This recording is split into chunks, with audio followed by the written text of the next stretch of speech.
그래서 이렇게 인사하십시다. 예수님만 진짜 우리의 친구입니다. 시작. 예수님만 진짜 우리의 친구입니다. 할렐루야. 우리 예수님이 진짜 우리의 친구입니다.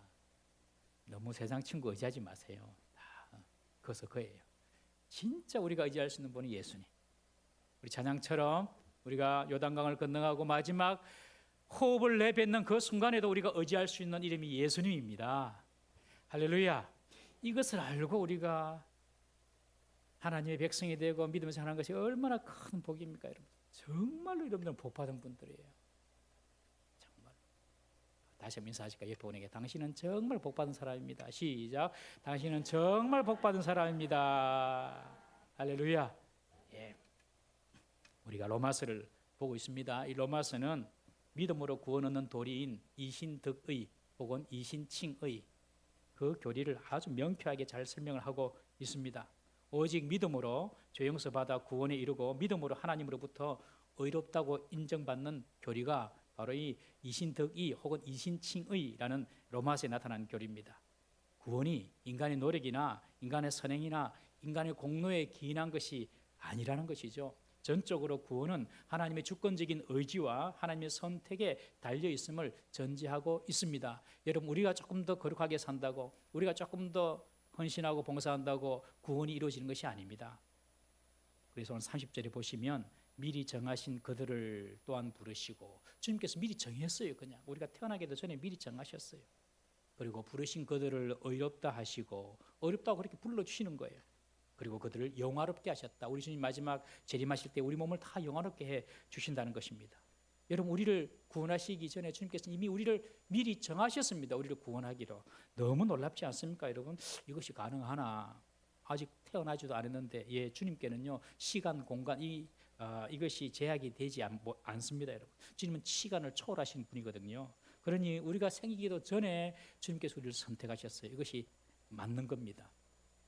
에베소서 1장 5절 말씀 한번 읽어보실까요? 에베소서 1장 5절 시작.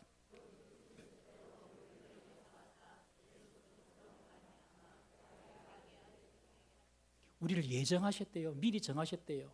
주님이 너무 기쁘셔서. 여러분, 주님께서 여러분 보시면 너무 기쁘시대요. 나도 나를 봐도 별로 안 기쁜데 그걸 보면은 이렇게 변했나? 별로 안 기쁜데 주님은 우리를 보고 그렇게 기뻐하신대요, 여러분. 얼마나 놀랍습니까, 여러분? 여러분들 보통 분들이 아니에요. 그러니 주님이 보고 너무 기쁘셔서 우리를 미리 예정하셨대요. 미리 정하셨대요. 하나님 백성 삼으시도록. 여러분, 구원파는 그렇게 묻습니다. 접근을 해가지고 당신 언제 구원받았어요? 몇월 며칠로 구원받았어요? 그렇게 몇월 며칠로 구원받았지? 내가 잘 모르겠는데. 그러면 뭐라고 하냐면, 아니 당신이 몇월 며칠로 구원받은지도 모르면서 구원받았다고 하는 것은 다 가짜예요, 가짜. 그렇게 말합니다. 여러분들 몇월 며칠로 구원받았어요? 하면 뭐라고 말하실 거예요? 잘 모르겠는데, 예, 그래 말하면 안 되고, 오늘 이 말씀처럼 주님께서 세상을 짓기 전에, 아니 나를 만들기 전부터 주님께서 나를 예정하셔서 나를 선택하셨다. 그렇게 딱 말씀하셔야 됩니다. 그것이 성경에도 많이 이해가 나타나요. 창세기 25장에 보면 리브가의 뱃속에, 이삭의 아내 리브가의 뱃속에 야곱과 에서가 들어가 있죠. 그때 하나님께서 그런 말씀을 하십니다. 두 국민이 네 태중에 있구나. 이 족속이 저 족속보다 강하겠고 큰 자가 어린 자를 섬기리라.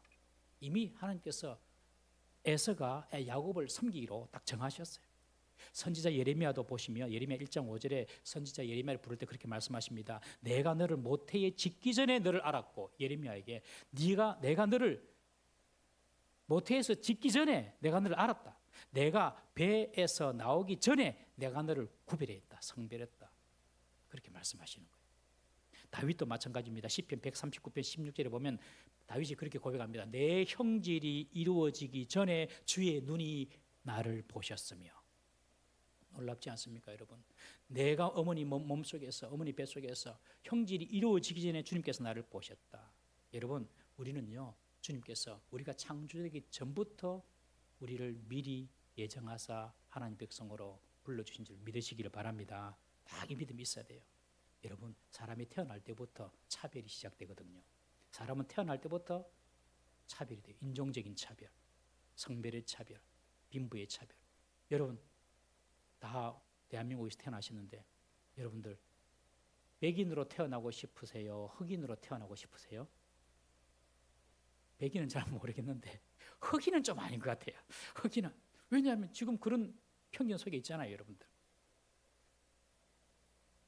태어날 때부터 사람은 원치 않게 이렇게 차별이 됩니다.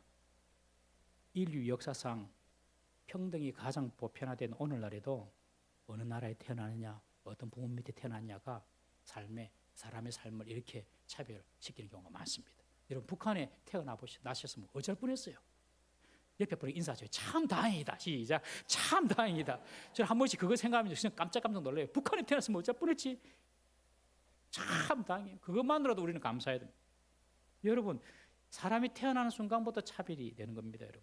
그래서 우리 주님은 죄로 타락한 그 인간이 만들어낸 모든 시스템적인 차별을 다 거부하시는 분이십니다. 구원은 자신의 출신이나 자신의 능력이나 자신의 자격과 상관없이 하나님의 주권적인 선택에 의해서 이루어지는 것이다. 오직 예수님만 믿음으로 구원받는다. 주님께서 그렇게 정하셨어요. 차별이 없도록. 우리 로마서 3장 22절 말씀 한번 읽어보겠습니다. 시작. 곧 예수 그리스도를 믿음으로 말미암아 모든 믿는 자에게 미치는 하나님의 의인이 차별이 없느니라. 우리가 구원받기 위해서 요구되는 어떤 자격이나 조건이 없습니다, 여러분. 어떤 교회에서 구원받기 위해서 뭘 더 열심히 해야 되고 헌금을 더 열심히 해야 되고 전도를 열심히 해야 되고 전부 다 거짓말입니다, 여러분. 구원은 오직 믿음으로. 하나님께서 우리를 위하여 만들으신 주님의 교육, 주님의 선물입니다. 구원이 내가 만들어내는 것이 아니에요. 땅에서 뭘 사람이 만들어낼 수 있는 것이 아닙니다, 여러분. 하나님의 전적인 선물이 구원입니다.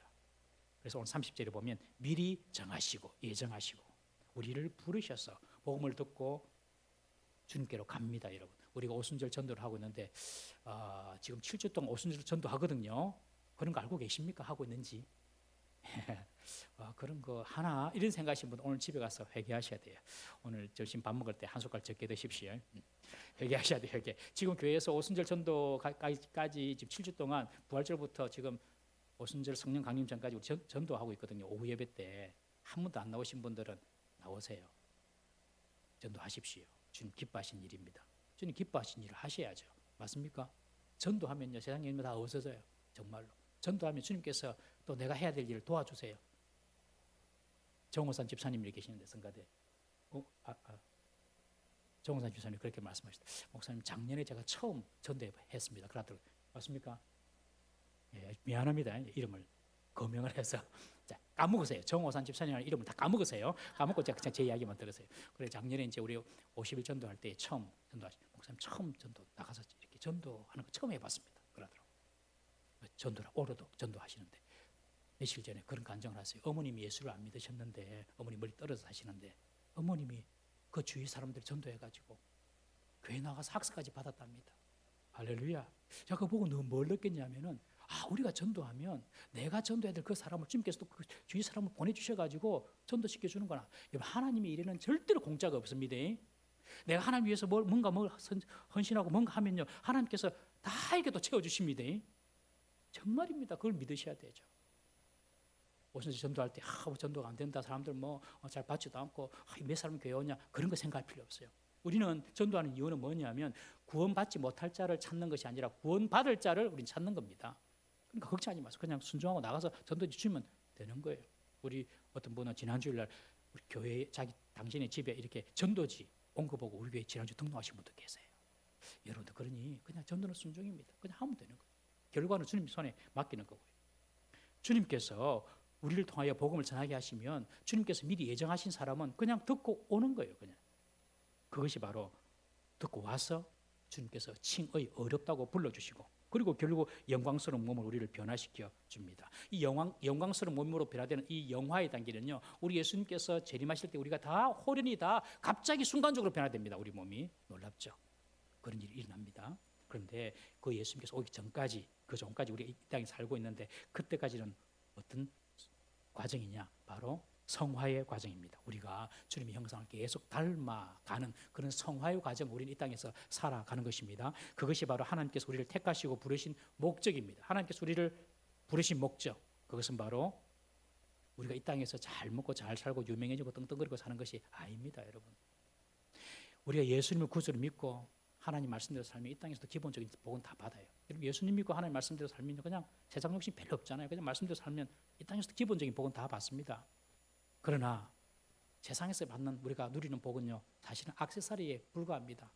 그거 조금 없어도 살 수 있습니다, 여러분. 아닙니까? 조금 부족해도 살 수 있어요. 그렇게 이 땅에서 뭘 막 많이 누리고 사는 거 너무 거기에 인생을 걸지 마세요. 반드시 그런 인생 나중에 후회합니다, 여러분. 반드시 후회. 이 땅에 소망을 두고 살면 반드시 후회하게 됩니다, 여러분. 인생을 마지막 들어갈 때 후회하게 됩니다. 우리가 조금 더 뭐 누리고 가지고 이런 거 사는 거 조금 있어도 없어도 되고 살고 조금 없어도 살 수 있어요. 진짜 큰 복은요, 이 땅에서 진짜 큰 복은요 예수 믿는 것이고, 그리고 우리 이 땅을 사는 이유는요 그런 세상적인 목적이 있는 것이 아니라 주님의 형상, 예수님의 형상을 닮아가는데 우리가 이 땅에 살아가는 삶의 이유가 있다는 사실을 믿으시기를 바랍니다. 우리 에베소서 4장 13절 말씀 한번 읽어보겠습니다. 시작. 우리가 다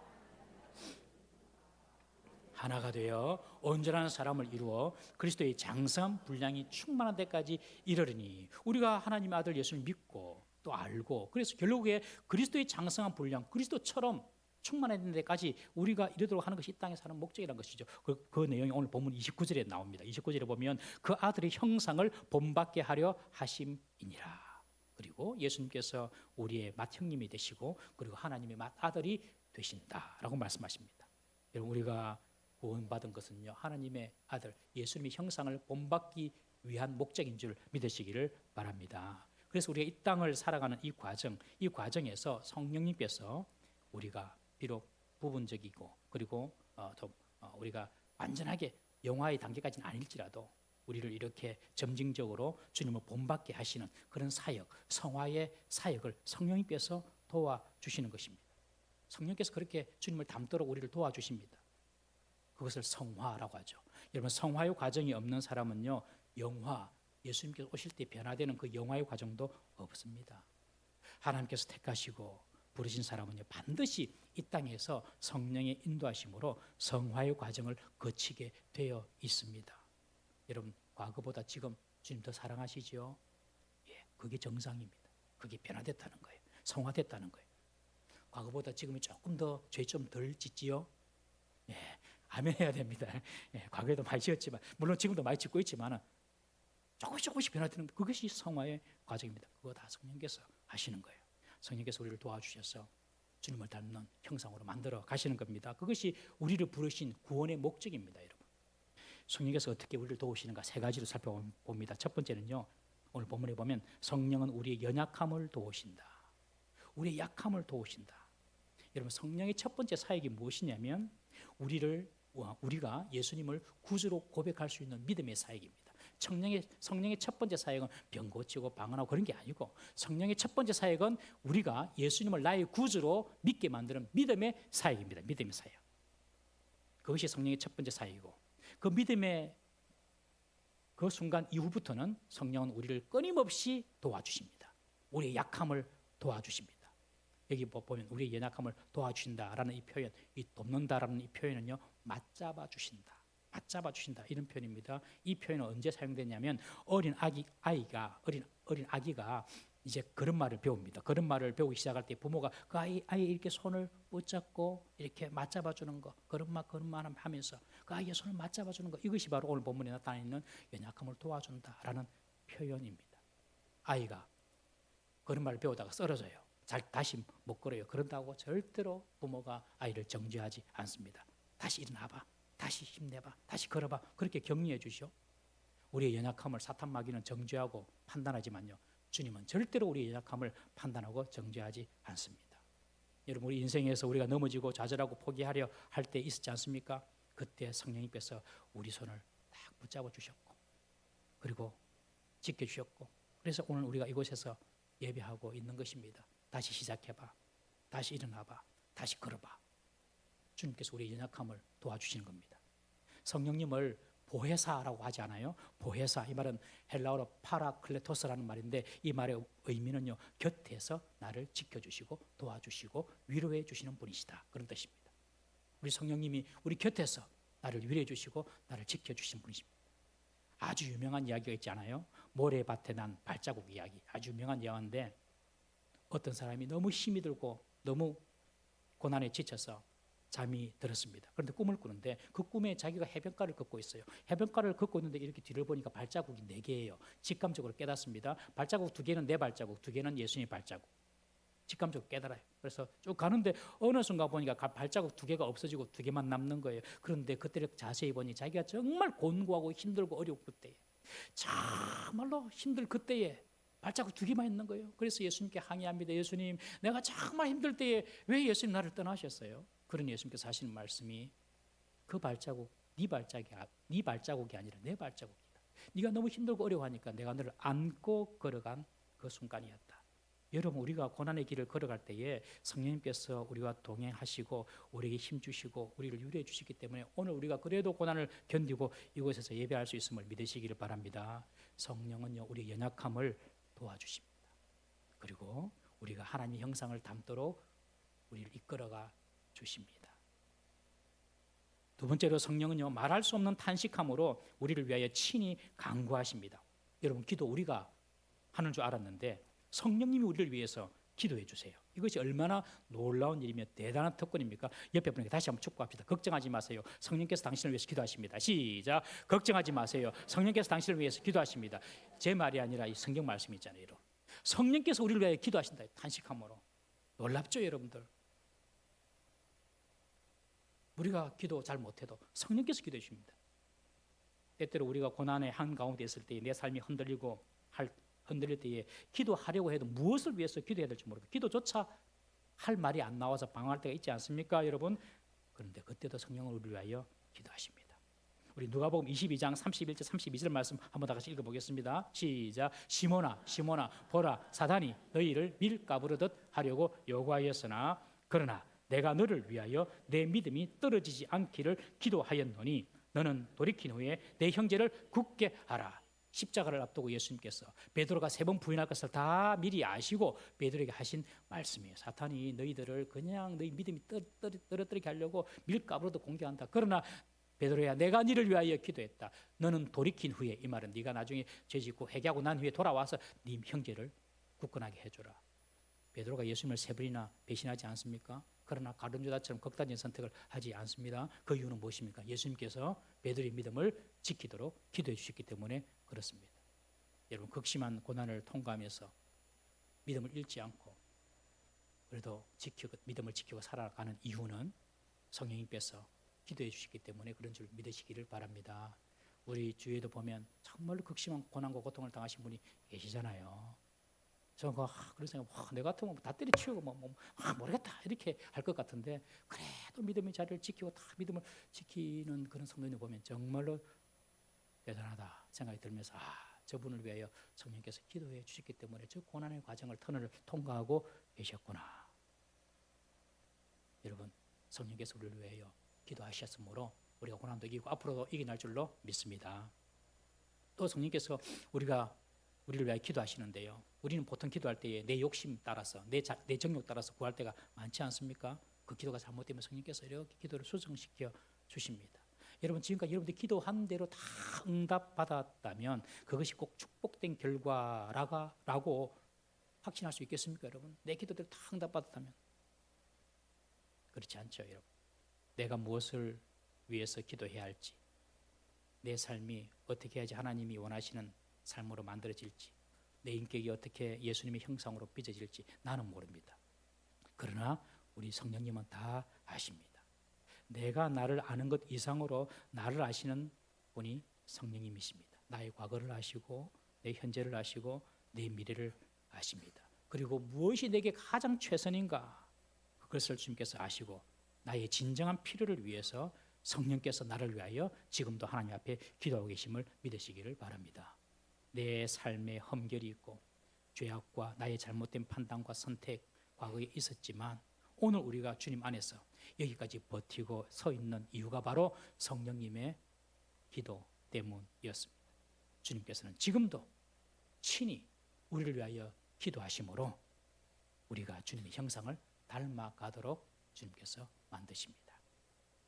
아무것도 염려하지 마십시오. 주님께서 우리를 위하여 기도하고 계시고 그래서 우리는 어제보다 오늘이, 오늘보다 내일이 내년이 더 주님을 닮은 아름다운 모습으로 변화될 줄로 믿습니다. 세 번째로 모든 것이 합력하여 선을 이루게 하심으로 주님은 우리를 주님의 형상으로 만들어 가십니다. 모든 것이 합력하여 선을 이루게 하심으로 성령께서는 우리를 주님의 형상으로 만들어 가신다는 말씀입니다. 하나님이 부르시고 하나님이 의롭다 하신 자녀들, 하나님을 사랑하는 자들, 여러분 하나님 사랑하십니까? 정말 사랑하십니까? 정말 여러분 하나님 사랑하면 걱정할 일이 하나도 없어요. 왜냐하면 하나님께서 다 합력하여 선을 이루시기 때문에 그렇습니다. 우리가 보기에 좋아 보이지 않은 일도 당할 때 있지 않습니까, 여러분? 그러나 결국 그것도 우리에게 선이 될 것입니다. 대표적인 사람이 요셉입니다, 여러분. 형님들에게 미움받아서 애굽에게 종으로 팔리고 주인에게 오해받아서 강간범으로 감옥에 갇히고 결국 그러나 애굽의 총리로 올라가지 않습니까, 여러분? 그 모든 과정이 마치 모자이크 퍼즐처럼 하나하나 맞춰져서 결과적으로는 선이 된 것입니다. 6.25 전쟁이 일어나가지고 너무 동족 상장에 큰 피해가 있었고 슬픔이 있었지만 오히려 그 6.25 전쟁 때문에 평양에 일어났던 그 대부흥의 운동이 그 복음이 남한으로 내려와서 우리 남한이 이렇게 세계에서 제일 하나님 잘 믿는 나라가 된 것입니다. 우리는 알 수 없지만 하나님께서는 어떤 문제 가운데서도 합력하여 하나님의 선을 이루심을 믿으시기를 바랍니다. 하나님이 만드시는 궁극적인 선, 그것이 무엇일까요? 그것은 그저 나의 유익 정도 좋아지는 그런 차원이 아닙니다. 이 땅에서 조금 성공하고 조금 행복하고 조금 명예 누리는 그런 차원의 선이 아닙니다, 여러분. 무엇이 하나님께서 합력하여 만드신 진짜 선입니까, 여러분? 누가복음 18장에 보면 어떤 관리가 예수님께 와서 그렇게 말합니다. 선한 선생님이여, 내가 무엇을 하여 영생을 얻으리까? 예수님께서 말씀하십니다. 네가 어찌하여 나를 선하다고 하느냐? 선한 분은 하나님밖에 없느니라. 선, 하나님, 하나님, 선. 여러분, 선은요 하나님입니다. 하나님이 선이십니다. 선하신 하나님이 하시는 일들이 모두 선인 것입니다, 여러분. 하나님과 관계된 것만 선이에요. 하나님이 원하시는 그 일이 무엇입니까? 요한복음 6장 29절 말씀 한번 읽어보겠습니다. 시작. 예수께서 대답하여 이르시되 하나님께서 보내신 이를 믿는 것이 하나님의 일이라 하시니. 선하신 하나님의 일이 무엇입니까?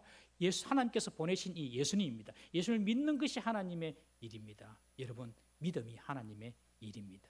우리가 다 하나님 일 한다고 하는데 결국은 예수님 잘 믿게 되는 것입니다. 그것이 하나님의 일입니다. 내가 직장에서 일을 할 때에도 그 직장 일을 통하여서 다른 사람들에게 하나님이 알려지고 하나님이 믿게 된다면 여러분들은 하나님이 일을 한 것입니다. 우리가 직장에서 열심히 일을 해서 월급을 받아서 그 월급, 그 물질로 사람을 살리고 구원하는 일에 그 물질이 사용된다면 여러분들은 그 물질로 하나님의 일을 하는 것입니다. 가정에서 자녀를 잘 양육하여서 그 자녀들이 하나님을 알고 하나님의 섬기는 자녀로 만든다면 여러분들은 단순하게 자녀를 양육한 것이 아니라 하나님의 일을 한 것입니다. 교회 봉사할 때도 교사로서 또 주차 봉사로서 그 일을 통하여서 사람들이 구원받고 사람들이 주께로 가까이 나온다면 여러분들은 하나님의 일을 한 것입니다. 하나님의 일, 그것이 선입니다. 하나님이 선이고요. 요셉이 결국 애굽의 총리가 된 것만이 선이 아닙니다. 요셉이 애굽의 총리가 되어서 이스라엘의 조상이 될 그의 모든 가족들을 기근에서 다 살렸기 때문에 그것이 선이 된 것입니다. 그 요셉의 형제들, 그 야곱의 12아들 다 살렸기 때문에 그 자녀를 통하여 그 자손을 통하여 예수 그리스도가 나잖아요. 그 자녀를 살렸기 때문에 그 요셉이 총리가 된 것이 선이 되는 것입니다. 하나님께서는 때로는 우리에게 질병, 고난, 슬픔, 핍박, 실패, 고통 그 과정을 통과하게 하시는데 그 모든 것들이 합력하여서 구원을 이루는 하나님의 선을 만드실 줄 믿으시기를 바랍니다. 우리의 삶에 찾아오는 실패, 고난, 고통도 하나님께서 선한 일을 하시기 위한 과정임을 분명히 이해해야 합니다. 고통과 합력하여서 하나님의 뜻을 이룹니다. 구원을 이룹니다. 우리 중에 여러분들 과거의 실패와 고통이 없었다면 지금처럼 하나님을 가까이 하고 있는 사람 얼마나 될까요? 과거에 다 내 뜻대로 잘 되고 내 생각대로 다 잘 됐다면 아마 이곳에 없을 분들도 많이 계실 겁니다. 여러분, 이 땅에서 최고로 잘 되는 형통이 무엇인지 아십니까? 구원받는 겁니다. 그래서 주님께서 우리에게 구원 주시기 위해서 과거의 실패도 주고 후회도 주고 때로는 질병도 주고 아픔도 주고 하시는 것입니다. 그런데 우리가 단지 이 구원받는 것으로 끝나는 것이 아니라 이 구원받는 목적이 바로 예수님을 닮아가는 성화에 있다는 사실을 우리는 알아야 합니다. 그것이 목적입니다. 우리가 원치 않았던 질병이나 실패나 고난이나 슬픔, 아픔, 그 후회 등도 결국 우리로 하여금 더욱더 주님을 닮아가는, 주님의 형상을 닮아가는 선으로 주님께서는 지금 만들고 계십니다. 그래서 위대한 성 어거스틴은 그런 말을 합니다. 정말 대단한 말을 합니다. 천사는 나를 직접적으로 돕고 마귀는 나를 간접적으로 돕는다. 천사는 나를 직접적으로 돕고 마귀는 나를 간접적으로 돕는다. 마귀가 아무리 우리를 넘어뜨리려고 하고 우리에게 시련을 가져다 주고 우리에게 실패를 가져다 주고 죄를 짓게 해서 후회하게 하고 그래 한다 하더라도 하나님은 그 모든 것들을 통하여서 결국 합력하여서 내게 유익하게 하시고 예수님을 닮는 형상을 가진 자로 우리를 빚어 나가실 것이기 때문에 마귀의 공격조차도 우리를 유익하게 하고 주님의 형상을 닮아가게 하는 그런 도구로 사용하신다는 것입니다. 얼마나 놀랍습니까? 여러분, 과거의 실패, 후회 그런 것들이 우리에게 무의미한 것이 아닙니다. 그때 그런 일만 안 일어났으면 좋겠는데 그렇지 않습니다, 여러분. 다 하나님께서 합력하셔서 우리를 주님을 닮은 형상으로 만들어 가고 계십니다. 그러므로 과거를 돌아보고 후회할 필요도 없고 현실을 바라보고 불평할 필요도 없고 미래를 바라보고 두려워할 필요도 없습니다. 우리가 하나님을 알고 하나님의 사랑을 받고 또 우리가 하나님을 사랑하고 하나님께서 우리를 택정하여 부르셨다면 우리는 이 모든 것들을 주님께서 합력하셔서 그리스도의 형상을 닮아가도록 우리를 빚어나가실 것이기 때문에 그렇습니다. 이렇게 성령은 우리를 그리스도의 형상으로 만들어 나가십니다. 그렇다면 좀 더 구체적으로 성령께서 빚어나가시는 예수님의 형상, 구체적인 모습이 무엇일까요? 주님은 겸손하시고 온유하시고 긍휼이 풍성하시고 자비와 사랑이 많으신 예수님이지만 예수님의 그 결정적인 모습이 나타난 곳이 바로 십자가 지기 전 기도하시던 겟세마네 동산입니다. 그곳에서 주님께서 뭐라고 기도하십니까? 아버지여 내 뜻대로 마시고 아버지의 뜻대로 하옵소서. 아버지의 뜻대로 하옵소서. 순종하는 모습. 그것이 바로 예수님을 닮아가는 모습입니다. 우리 히브리서 5장 8절 말씀 한번 보겠습니다. 히브리서 5장 8절 시작. 그가 아들이시면서도 받으신 고난으로 순종함을 배워서 고난으로 순종함을 배워서 예수님은 하나님의 아들입니다. 예수님은 아들이시라도 십자가의 고난을 통하여서 순종을 배우셨다. 그렇게 말합니다. 이 말은 예수님께서 처음에는 아버지께 불순종하다가 나중에 회개하고 순종했다. 그런 뜻이 아니라 예수님께서 이 땅에 오실 때부터 인간의 몸을 입고 오실 때부터 하나님께 순종하신 거거든요. 예수님은 순종이란 고난이 없고 평안할 때만 하는 것이 아니고 순종이란 고난과 고통과 시련 가운데서도 하나님 뜻대로 자신을 복종하게 하는 그것이 바로 순종이다. 이것을 보여주시는 것입니다. 여러분 좋을 때 누가 다 순종 못합니까? 내 마음에 합할 때 뭐 누가 다 순종 못합니까? 여러분 그런 순종 말고 고난을 통과하는 순종, 그것이 진짜 순종이다. 그것을 보여주시는 것이죠. 우리 요한복음 3장 36절 말씀 한번 읽어보겠습니다. 시작. 아들을 믿는 자에게는 영생이 있고 아들에게 순종하지 아니하는 자는 영생을 보지 못하고 도리어 하나님의 진노가 그 위에 머물러 있느니라. 아들을 믿는 자를 뭐라고 말하냐면 아들을 믿는 자에게는 영생이 있는데 그 아들을 믿는 자는 다른 말로 이야기하면 아들에게 순종하는 자다. 그렇게 말합니다. 믿는 자는 순종하고 순종하는 자는 영생을 얻고 순종하지 않는 자는 영생이 없고 오히려 하나님의 진노가 그 위에 머문다. 여러분 우리가 예수님을 닮은 그런 형상을 된다는 것은요 주님의 뜻에 순종한 일인 줄 믿으시기를 바랍니다. 예수님을 믿고 예수님을 닮아갈수록 우리에게는요 순종의 능력이 더 커집니다. 순종의 능력이 더 커질수록 우리에게는요 예수님의 모습이 이렇게 드러나게 되는 것입니다. 우리의 삶에 찾아오는 시련, 고난 또는 무척이나 원망스럽고 우리를 힘들게 하는 그런 일들, 그 모든 일을 당할 때는요 내가 주님을 닮아서 더 순종해라는 하나님의 뜻이구나 생각 우리가 순종한다면요 하나님께서 그 모든 시련들이 변화해서 복이 되게 하시고 주님을 닮아가도록 우리를 빚어나가실 줄 믿으시기를 바랍니다. 우리는 어떠한 삶의 문제나 고난 앞에서도 하나님이 결국 선을 이루실 것이다. 이 사실을 확신하십시오. 그럴 때는 모든 것을 믿음으로 받아들일 수가 있습니다. 지금 내가 이런 상황이지만 결국에 하나님께서 합력하여서 선을 이루실 것이다. 내게도 유익하게 하실 뿐만 아니라 나를 통하여서 주님의 형상을 닮아가도록 주님의 형상이 드러나도록 나를 빚어 나가실 것이다. 사랑하는 성도님 여러분, 성령 하나님은 우리의 연약함을 도우십니다. 우리를 위해서 친히 중보하시고 기도하십니다. 그리고 모든 것을 합력하여 선을 이루어 나가십니다. 그렇게 하심으로 우리를 주님을 닮은 모습으로 형상으로 성화시켜 나가십니다. 우리의 신앙과 인격이 날마다 주님을 닮아 주님의 형상을 닮아 성화되는 아름다운 성도 되시기를 주의 이름으로 축복합니다. 다 같이 한번 기도하겠습니다. 주님, 나를 새롭게 하시고